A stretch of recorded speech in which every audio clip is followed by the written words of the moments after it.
In December, I was commissioned to paint a small watercolour and gouache landscape from Wales with a Christmas deadline. I painted fairly quickly, but I didn't rush it.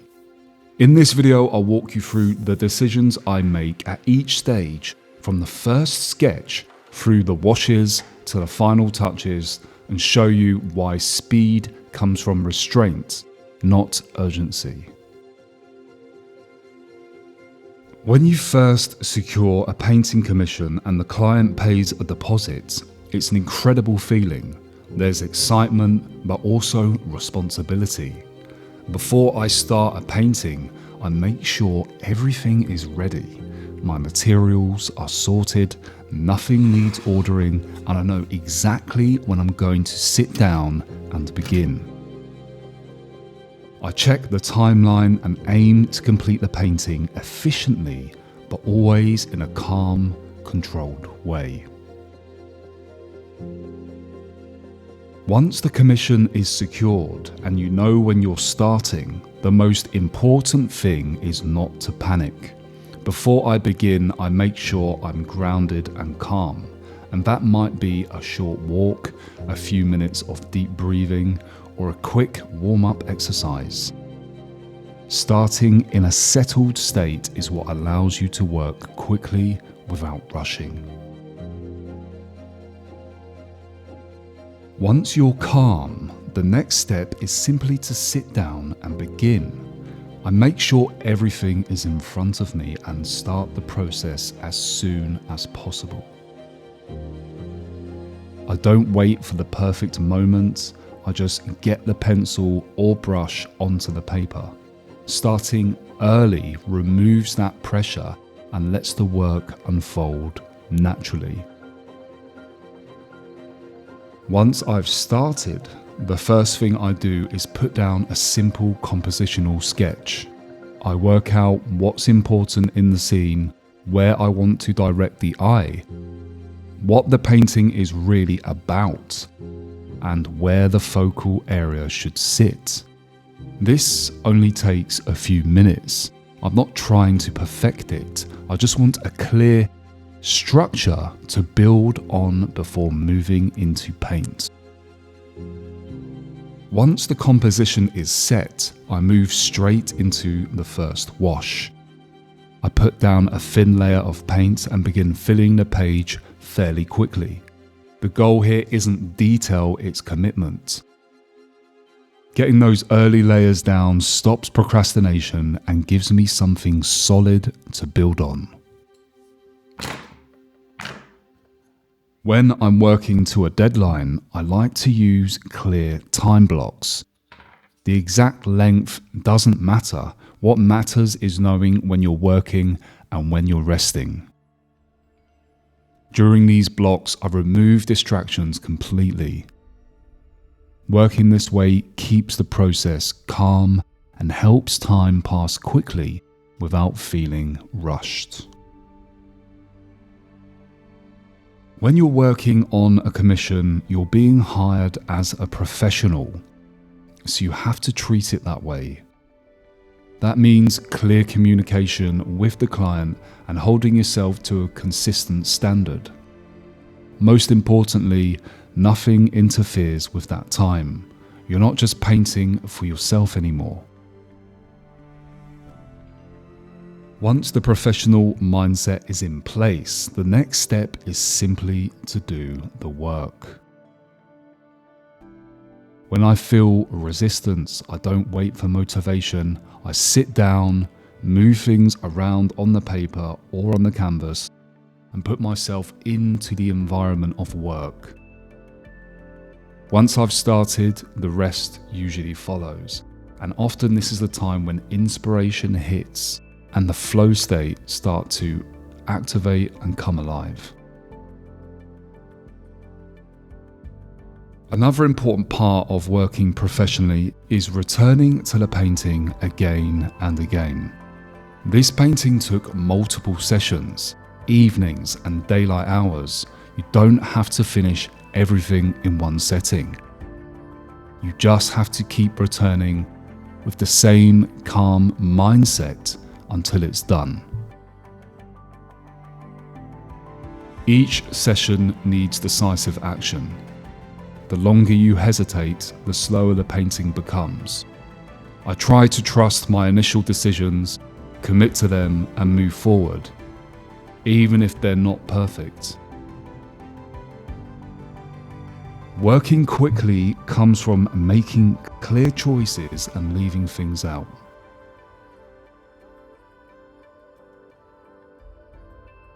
As the painting develops, I'm always checking the fundamentals, especially values, contrast, and edge control. These guide the eye and create focus. In this painting, I wanted the fallen log over the river to be the focal point. So that's where I place the strongest contrast and sharpest edges. Everything else stays quieter. Moving towards finishing the painting is often one of the hardest decisions to make. At some point, you have to decide that enough is enough. For me, that comes down to intuition, a sense that I've captured what I set out to capture, and that pushing further would only risk overworking it. If you're an artist and you enjoy this kind of calm, process-focused approach, I do have a free artist community where I share more of this and we sketch together each week. It's there if you'd like it. In this case, removing the tape gave me a fresh perspective, and I added just a few final strokes before consciously stopping. The final step is actually finishing the job properly. Once the painting is complete, I clean up the edges, sign and date it appropriately, and make sure it's presented well. I package it carefully and deliver it, whether by post or in person.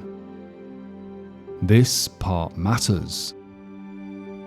It's how the work leaves your hands and enters someone else's life.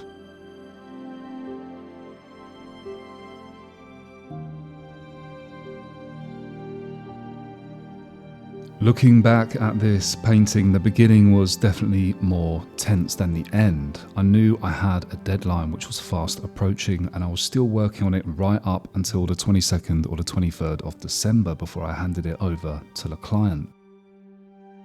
But once I'd settled into the process and the decisions were made, everything started to flow more naturally.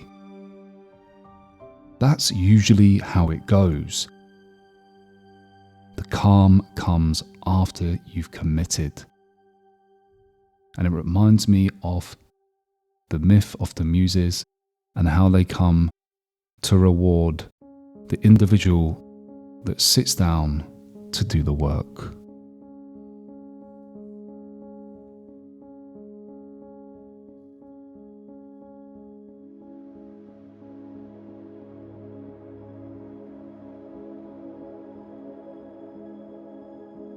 As the deadline approached and I started to build momentum with the painting, I actually began to feel better with each session. The more time I spent sitting down with it, properly focused, without distractions, the more confident I felt about where it was heading.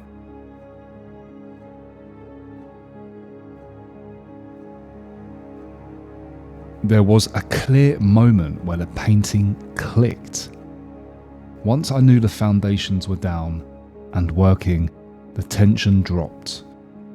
From that point on, it stopped being about getting everything in place and became more about control, contrast, edge handling, and selective detail, which is often the funnest part of the painting process.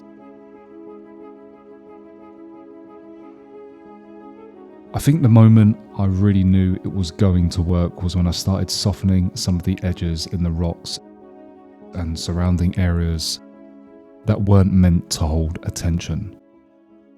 That's when the focal point became clearer and the whole painting began to settle.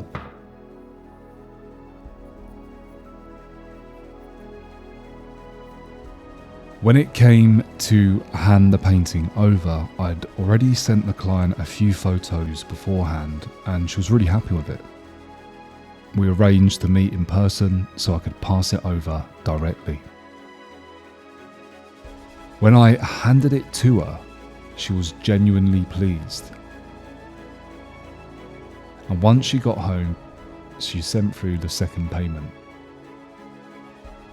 A day or two after Christmas, she messaged to say how much her mum loved the painting when she opened it, which was a really nice feeling.